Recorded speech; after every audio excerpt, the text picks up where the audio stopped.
ओम मित्रों, आज हम इस बात पर विचार करते हैं कि समाज में जो नफरत फैलाया जा रहा है, ईर्ष्या द्वेष फैलाया जा रहा है। आप देखें यूट्यूब के माध्यम से और भी सोशल मीडिया और बहुत से समाचारों के जो चैनल हैं, झूठे जो चैनल हैं, इन किन प्रकार समाज में नफरत का बीज बो रहे हैं।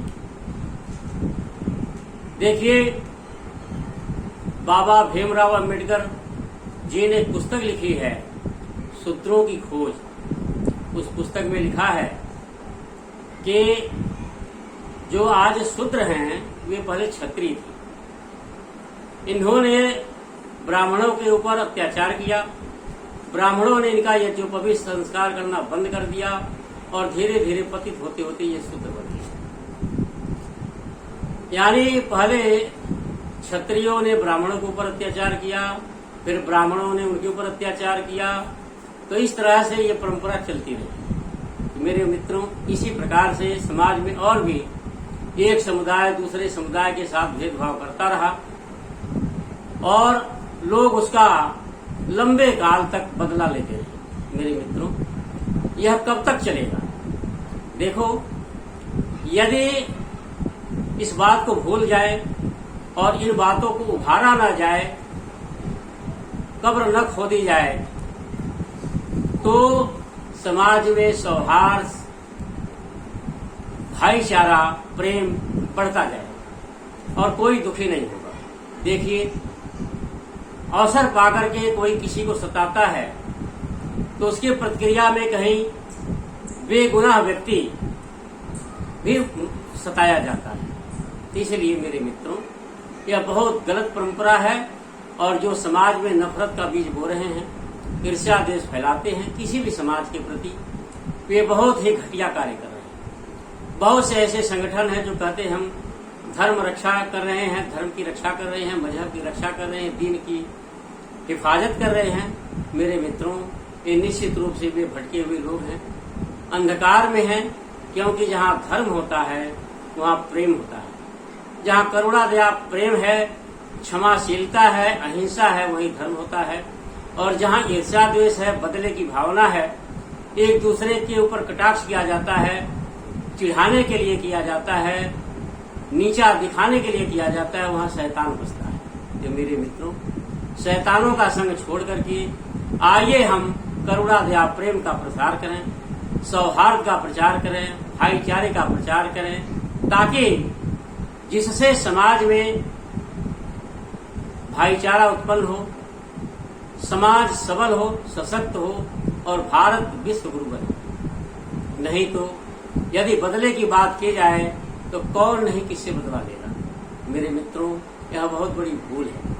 देखिए, पंडित राम प्रसाद बिस्मिल ने अपनी आत्मकथा में लिखा है कि शाहजहांपुर में एक रिवाज था कि जब किसी बच्चे की शादी, बेटे की शादी होती थी, तो अगले दिन वर और वधू दोनों जमींदार के वहाँ आशीर्वाद लेने के लिए जाते थे। एक बार एक दलित बच्चे की शादी हुई, 12-13 साल का लड़का था, छोटी सी उसकी बहू थी। दोनों सुबह सुबह जमींदार का आशीर्वाद लेने के लिए चल दिए। जब नजदीक गए, जमींदार चमड़े का जूता बूट पहन करके टहल रहा था और वो दोनों बच्चे, 10-12 साल की लड़की, 12-13 साल का लड़का, दोनों जैसे नजदीक पहुंचे तो जमींदार ने देखा कि बच्ची के पैर में चांदी की एक छोटी सी अंगूठी है, बहुत छोटी सी, पतली सी। गरीब आदमी, मजदूर आदमी कहाँ से जेवर पहन सकता है? लेकिन सौभाग्य कहिए कि दुर्भाग्य कहिए, उस बच्ची के पैर में एक छोटी सी अंगूठी थी। आप सोचेंगे कि देवता जी, आर्य जी, भारत के देवता जी खूब जेवर भी दिए होंगे, सोने के भी दिए होंगे, चांदी के भी दिए होंगे और महंगे कपड़े भी दिए होंगे, उपहार, आशीर्वाद। लेकिन मेरे मित्रों, नहीं। क्या हुआ?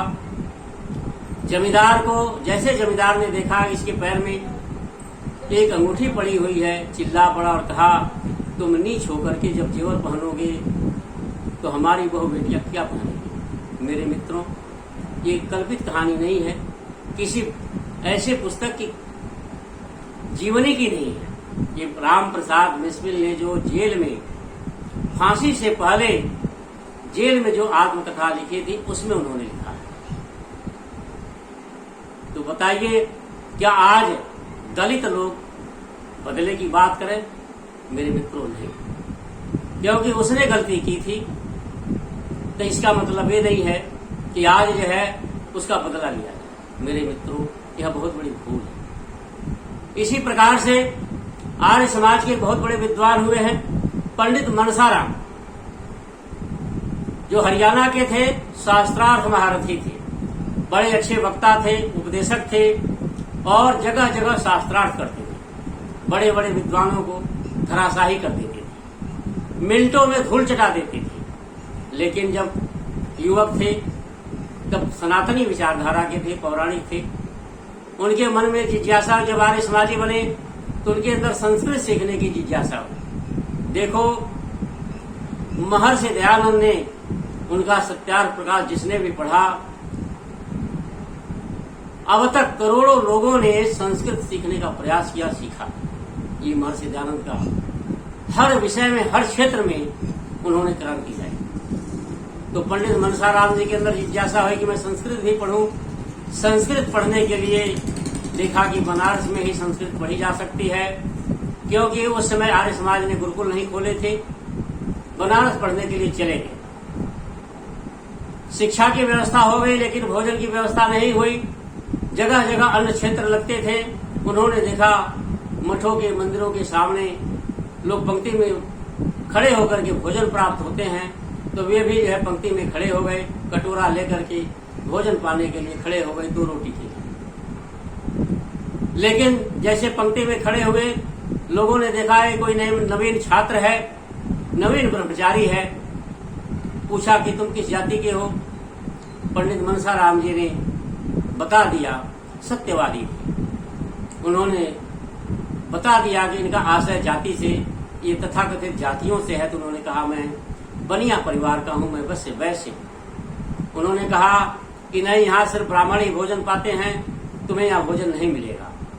फिर पंडित मनसाराम जी, ब्रह्मचारी मनसाराम दूसरे अन्य क्षेत्र में गए, वहां भी पंक्ति में खड़े हो गए। फिर वहां से भी इसी प्रकार से दुत्कार दिया गया। फिर कई अन्य क्षेत्रों में गए, बेचारा भूखा था लेकिन उसको दुत्कार दिया जाता था। किसी को विश्वास न हो तो पंडित मनसाराम जी की पुस्तकें उठा करके पढ़ लो, उनकी जीवनी में ये बात लिखी हुई। फिर भोजन कहीं नहीं मिला, भूख से व्याकुल क्या करते। जंगल शौच के लिए जाते थे तो देखते थे, अप्रैल का महीना था, सूखे हुए बेर जमीन पर पड़े रहते हैं। तो उन्होंने सोचा, चलो इन बेरों को उठा लेता हूं और भिगो करके खाऊंगा। तो इस प्रकार से खाने लगे। बेर उठाकर लाते, पानी में भिगो देते, 3-4 घंटे में बेर फूल जाते और उसको चबा लेते। इस प्रकार से पढ़ाई शुरू हो गई, भोजन का भी प्रबंध हो गया सूखे बेरों के माध्यम से। प्रतिदिन की यह उनकी दिनचर्या थे। एक लाला जी उसी रास्ते से रोज शौच के लिए जाते थे। देखते थे कि ये ब्रह्मचारी बड़ा सुंदर है, सुडौल है, स्वस्थ है और लगता है कि संस्कृत पढ़ने के लिए कहीं से आया है। पूछ लिए कि बेटे, ये सूखे बेर क्या करोगे?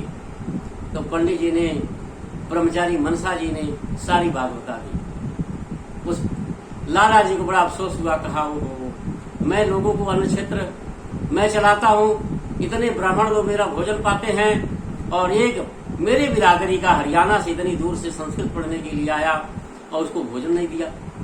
बड़ा खेद हुआ, बड़ी गिलानी हुई। उन्होंने भोजन का प्रबंध किया। तो मेरे मित्रों, क्या वही व्यवहार क्या उन ब्राह्मणों के साथ किया जाए? उनको ही इस प्रकार से भगा दिया जाए? जो बदले की बात कहते हैं कि बदला लेना चाहिए, मैं उनसे पूछना चाहता हूं, क्या उनसे बदला लिया जाए? मेरे मित्रों, नहीं, ये बहुत बड़ी भूल है कि वे जो ब्राह्मण, उनको ऐसे संस्कार मिले, ऐसी शिक्षा मिली, इसलिए ऐसा वे दुर्व्यवहार करते थे। लेकिन मेरे मित्रों, उनमें भी परिवर्तन आ रहा है। परिवर्तन आया, लेकिन देख लो, कहीं बदले से परिवर्तन नहीं आया। शिक्षा से, संस्कार से परिवर्तन आता है। बदले से परिवर्तन नहीं आता। तो मेरे मित्रों, इस प्रकार की बातें जो कहते हैं, समाज में नफरत फैलाते हैं, वे बहुत बड़ी भूल कर रहे हैं। इसी प्रकार से मैं पाणिनि महाविद्यालय बहालगढ़ से पढ़ करके जब निकला, इंदौर में आचार्य बना और अभी प्रारंभ काल ही था, छात्र नहीं थे, मन नहीं लग रहा था। जुलाई का महीना था। मेरे एक शिष्य ने कहा, आचार्य जी चलिए, अभी पढ़ाई नहीं चल रही, विद्यालय नहीं चल रहा है, आपको मैं ओंकारेश्वर घुमा लाता हूँ। वह कभी ब्रह्मचारी ओंकारेश्वर में रहता था। मैं बड़ा प्रसन्न हुआ। चलो, मैंने कहा चलो अच्छी बात है, भ्रमण हो जाएगा। हम दोनों ओंकारेश्वर चले गए और ओंकारेश्वर जाने के बाद शाम को भोजन पाने के लिए पंक्ति में बैठ गए। जैसे ही भोजन बट रहा था, एक पंडित जी भोजन बांट रहे थे और रोटी की आवश्यकता थी। वे रोटी बोले, मैं बायां हाथ बढ़ा दिया। तब तक उन्होंने मुझे डांट दिया, कहा, अरे कैसे पंडित हो तुम, बाएं हाथ से रोटी लेते हो। तो पाणिनि महाविद्यालय बहालगढ़ में एक मेज था। मेज की चारों तरफ बैठ करके छात्र भोजन करते। एक तरफ कोने में रोटी बनाने वाला रोटी बनाता और एक टोकरा रखा हुआ था। टोकरे से रोटी सभी छात्र बाएं हाथ से उठा करके खाते थे। दाएं हाथ से खाते थे, बाएं हाथ से टोकरे से रोटी निकालते थे। वहां का नियम था कि जूठे हाथ से कोई रोटी नहीं लेगा, टोकरे में कोई जूठा हाथ नहीं डालेगा। इस तरह से 5-6 सालों की व्यवस्था से मेरी आदत बन गई थी बाएं हाथ से रोटी लेने की। इसलिए मैंने बाएं हाथ से जैसे रोटी लिया तो उसने डांट दिया। फिर क्या हुआ, अगले दिन दोपहर को सत्संग चल रहा था। सब लोग जो है सत्संग सुन रहे थे, मैं भी बैठ करके सत्संग सुन रहा था। तब तक लाला जी की तरफ से भोजन का प्रबंध था और संयोग से वही पंडित जो रात को मुझे रोटी दे रहा था, वही पंडित दक्षिणा बांट रहा था। सभी साधुओं को, संतों को, पंडितों को, ब्राह्मणों को 10-10 रुपए की नोट बांट रहा था। मैं भी उसी में बैठा हुआ, तो वह दक्षिणा देते आया और मुझे देख करके मुझे नहीं दिया, आगे बढ़ गया। तब तक मेरे बगल में जो बैठे हुए थे सज्जन, उन्होंने कहा, अरे आप पंडित जी को दक्षिणा नहीं दिए। तो जैसे उन्होंने कहा कि पंडित जी को दक्षिणा नहीं दिया, वो चिल्ला पड़ा, का नहीं, ये पंडित नहीं है, ये ऐसे घुस गया है। जैसे उसने ऐसे शब्द बोले, सब लोग जो है मुझे देखने लगे, घूरने लगे और मैं इतना शर्मिंदा हुआ कि मैं क्यों मंदिर में आया। मैं अफसोस करने लगा कि अब तक मैं कभी किसी मंदिर में नहीं गया, आज मैं मंदिर में आया हूं, उसका बड़ा अच्छा फल मुझे मिल गया। और सत्संग चालू रहा। मैं बाहर भी नहीं निकल सकता था क्योंकि बीच में बैठा हुआ था और सब लोग, मैं देख रहा था कि सब लोग जो सत्संग सुन रहे हैं और बार बार मुझे देखे जा रहे हैं, घूरते जा रहे हैं। तो मुझे बड़ी गिलानी हुई। तो मेरे मित्रों बताओ, मैं किससे बदला। इसी प्रकार से ठीक उसी के 2 साल के बाद बनारस में जाने का अवसर प्राप्त हुआ, संपूर्णानंद विश्वविद्यालय में। और मैं लल्लापुर आर्य समाज में ठहरा हुआ था। वहां पर आचार्य परमदेव जी भी ठहरे हुए थे। वे मीमांसा दर्शन कहीं पढ़ते थे। शाम को हम भेंट हुई, बड़े हम प्रसन्न हुए। फिर हमने बताया, उन्होंने बताया कि किसी प्रोफेसर से मिलना है, 2 बजे का समय दिया है, वो मीमांसा दर्शन बहुत अच्छा पढ़ाते हैं। मैंने कहा चलो ठीक है, उनसे भी मिलेंगे, विश्वविद्यालय का भी कार्य कर देंगे। हम लोग विश्वविद्यालय का कार्य पहले निपटा करके प्रोफेसर साहब से मिलने के लिए, ब्राह्मण देवता जो मीमांसा दर्शन के बहुत बड़े विद्वान थे, साक्षात देवता थे, उनसे मिलने के लिए चल दिए। गर्मी का महीना था, लू चल रही थी और हमें बहुत प्यास लगी थी। बस से उतरने के बाद 1 घंटा खोजते 1 घंटे में जाकर के उनका घर मिला। हमें रास्ते में इतनी प्यास लगी, इधर उधर पानी देख रहे, कहीं पानी नहीं था, कोई दुकान भी नहीं थी कि कॉलोनी में कोई दुकान नहीं थी। खोजते जा करके उनका महल मिला। हम जो है उनके जैसे घर पहुंचे, हम रास्ते में सोच रहे थे चलो ब्राह्मण देवता के घर, तो पानी क्या, शिकंजी मिलेगी, शरबत देंगे ठंडा और हम खूब पिएंगे। जैसे हम गए वहां 1 घंटे तक बैठे रहे, बातचीत होती रही, लेकिन देवता जी ने एक बार भी पानी के लिए नहीं पूछा। तो ऐसा क्यों किया उन्होंने? क्योंकि उनको पता था कि पाणिनि महाविद्यालय का परमदेव आचार्य परमदेव पाणिनि महाविद्यालय का स्नातक है और पाणिनि महाविद्यालय बहालगढ़ आर्य समाजियों का गुरुकुल है और आर्य समाज में जात पात नहीं पूछी जाती। वहाँ सभी जात वालों को जो है संस्कृत पढ़ा देते हैं। तो ऐसा उन्होंने विचार करके सोच लिया, पता नहीं ये किस जाति के हैं और जाति पूछ नहीं सकते, इसलिए उन्होंने पानी भी नहीं पूछा। तो मेरे मित्रों, आप सोचो कि एक गिलास पानी भी नहीं पिला सकते, तो बताइए मेरे मित्रों, हम किससे नफरत करें? तो मेरे कहने का तात्पर्य है मेरे मित्रों, यह नफरत की जो बात कहते हैं, समाज में जो ईर्ष्या द्वेष फैला रहे हैं, घृणा फैला रहे हैं, जो बदले की बात करते हैं, वे बहुत बड़ी भूल कर रहे हैं। देखो, व्यक्ति जिस परिवेश में पैदा होता है, जो संस्कार उसको मिलते हैं, समाज जो संस्कार देता है, उसके माता पिता परिवार जो संस्कार देता है, वैसी ही उसकी सोच बनती है, वैसी ही उसकी दृष्टि बनती है। एक व्यक्ति ऐसे घर में पैदा हुआ कि जहां ये सिखाया जाता है अहिंसा परमो धर्मः और किसी जंतु को किंचित मात्र भी जो कष्ट नहीं पहुंचाना चाहिए, तो क्या वो बकरी की हत्या कर सकता है? नहीं कर सकता। वो देख भी नहीं सकता, वो चिल्ला पड़ेगा। और एक व्यक्ति ऐसे परिवार में पैदा होता है कि जहां रोज बकरी काटी जाती है, मुर्गे काटे जाते हैं, सारे लोग मांस खाते हैं, तो उसके लिए खून जो है सामान्य हो जाता है। ये संस्कारों का खेल। तो हम देखते हैं संस्कार परिवार का, समाज का, मजहब का संस्कार बहुत बलवान होता है। आदि शंकराचार्य अद्भुत विद्वान थे। 11 साल की उम्र में उन्होंने घर छोड़ दिया, 21 साल की उम्र में उन्होंने संन्यास ले लिया, 35 साल की उम्र में संसार छोड़ दिया। इतनी अल्प आयु में बहुत विशाल कार्य किया। तमाम जैनाचार्यों से, बौद्धाचार्यों से शास्त्रार्थ किया, सबको पराजित किया, वैदिक धर्म की पुनर्स्थापना करी। मेरे मित्रों, लेकिन उनके जो संस्कार थे, जैसे परिवेश में पले थे, उस काल में जो मान्यताएं थी, उसका उनके ऊपर बड़ा भारी प्रभाव था। छुआछूत का घोर प्रभाव था। ऊंच नीच की बातें चल रही थी, इस कारण से आदि शंकराचार्य छुआछूत मानते थे। और देखो, मीमांसा दर्शन का जो भाष्य किया उसमें लिखा है कि मीमांसा दर्शन का भाष्य में लिखा है कि मीमांसा नहीं, वेदांत दर्शन का जो भाष्य किया है उसमें लिखा है कि अगर शूद्र वेद मंत्र को सुनने की कोशिश करे तो उसके कान में शीशा घोल करके डाल देना चाहिए। उच्चारण करे तो जीवा काट देनी चाहिए, कंठस्थ करे तो गर्दन काट देनी चाहिए। और उन्हीं के जीवन में घटना आती है। एक बार गंगा स्नान करके, बनारस की घटना है, गंगा स्नान करके जा रहे थे, एक गली से गुजरे, जैसे गली में प्रवेश किया, उधर से दूसरी तरफ से एक अछूत आ गया, जिसको तथाकथित अछूत, हम तो अछूत मानते ही नहीं। कोई मनुष्य अछूत नहीं होता है। अछूत जो है शौच होता है, मल मूत्र जो हम त्यागते हैं वो अछूत है, लेकिन फिर भी हम उसको छूते हैं। अग्नि अछूत होती, फिर भी कभी कभी छुआ जाता है। तो अछूत तो कोई नहीं होता है। ये बेकार की बातें हैं, अंधविश्वास है, पाप है। तो तथाकथित अछूत आ गया। आदि शंकराचार्य ने उससे कहा कि तुम हट जाओ। उसने पूछा क्यों हट जाऊं?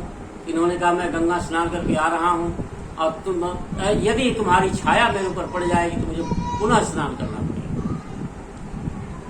तो वह अछूत डट करके खड़ा हो गया। कहा महाराज, किसकी छाया किसके ऊपर पड़ जाएगी? क्या ये 5 तत्वों से आपका शरीर बना है?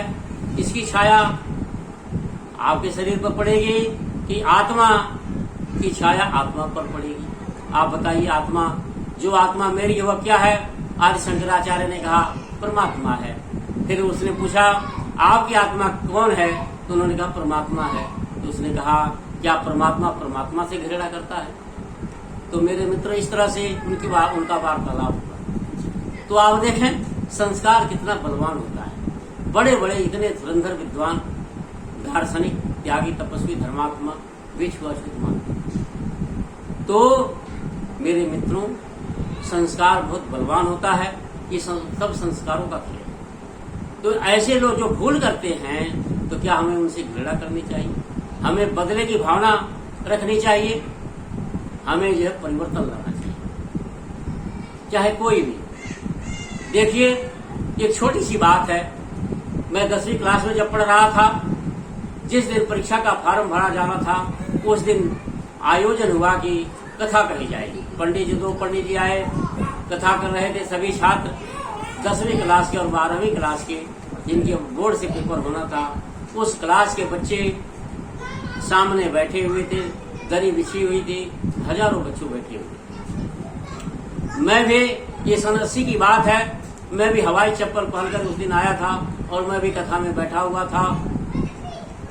फिर उसके बाद थोड़ी देर के बाद मैं उठा और मुझे जो है पानी पीना था। बाहर सोचा जब जाऊं पानी पीकर आऊंगा, तो देखा मेरा चप्पल नहीं। मैंने बड़ा खोजा, चप्पल नहीं मिला। फिर मैंने अपने एक मित्र से, जो रविंद्र कुमार पांडे थे, मेरे मित्र सहपाठी थे, मैंने उनसे कहा कि रविंद्र जी, ऐसा है कि मेरा चप्पल कोई पहन ले गया, कोई उठा ले गया, क्या आप भी किसी का पहन लो? तो मैं कहा नहीं, ये कैसे? कहा नहीं, किसी ने आपका पहना और आप उसका पहन लो। तो मैंने कहा, अरे मैं तो उसी का उठा सकता हूँ, बदला तो उससे ले सकता हूँ जब पता चल जाए कि इसने मेरा उठाया है। लेकिन जब मैं किसी और का उठा लूंगा तो भी तो दुखी होगा। मैं तो दुखी हो ही रहा हूँ, फिर दूसरा भी दुखी होगा, तो चुप हो गए। तो मेरे मित्रों, उनका कुतर्क था, तर्क की तरह प्रतिभाग, हेत्वाभास। उन्होंने जो हेतु दिया वो हेतु नहीं, हेत्वाभास है। उन्होंने कहा आपका किसी ने उठा, आप किसी का उठा लो।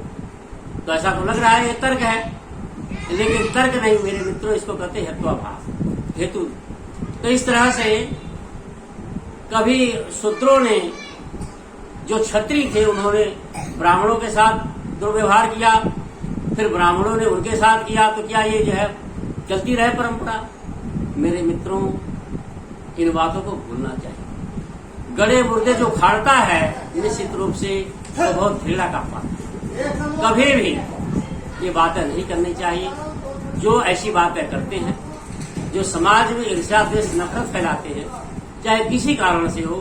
यदि कोई कहता है मैं सच बोलता हूँ, अगर उस सच से समाज में ईर्ष्या द्वेष नफरत फैलती है और किसी को अत्यंत कष्ट होता है, दुख होता है, तो उसका सच झूठ से भी गया गुजरा है। और कोई थोड़ा सा झूठ बोल देता है, अगर उस झूठ से समाज में सौहार्द बनता है, भाईचारा बढ़ता है, आपस में प्रेम बढ़ता है, लोग मिलकर रहने लगते हैं, तो वह झूठ जो है सत्य से कई गुना ज्यादा बड़ा है।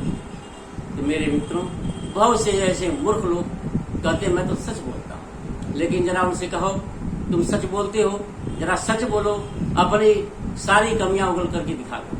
अगर तू माई का लाल है, अगर सच बोलता है, तो तू दिखा दे, अपने पिताजी की कमियों को बता दे।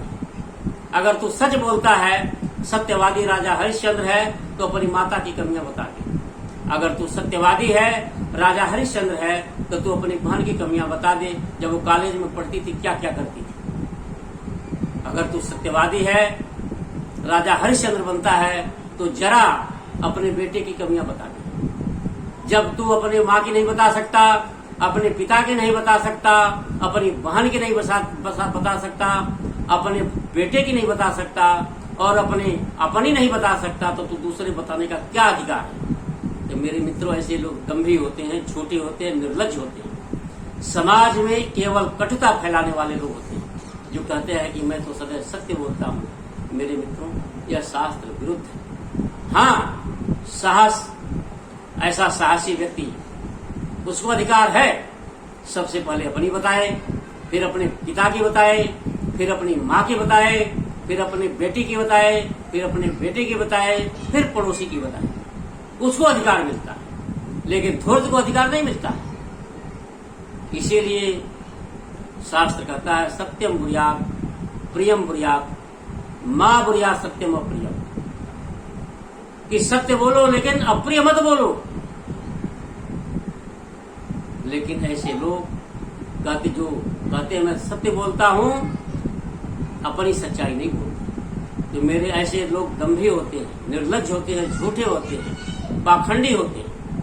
मेरे मित्रों, सच्चा आचार्य, सच्चा विद्वान, सच्चा उपदेशक वही है जो समाज में मानवता का प्रचार करे, भाईचारा का प्रचार करे, करुणा दया प्रेम का प्रचार करे, सौहार्द का प्रचार करे, वैमनस्य न फैलाए। उसके हर बात से, हर क्रियाकलाप से कहीं ऐसा संदेश न जाए जिससे दो भाइयों के बीच में कटता हो। तो मेरे मित्रों, आइए हम इन पाखंड को छोड़ें, धूर्तता को छोड़ें, छल कपट को छोड़ें और मानवता का प्रचार करें। जब मानवता का प्रचार करेंगे तो सभी भारतवासी आपस में मिलकर रहेंगे, और जब सब भारतवासी मिलकर रहेंगे तभी यह देश सबल होगा, सशक्त होगा और पुनः विश्व गुरु बनेगा।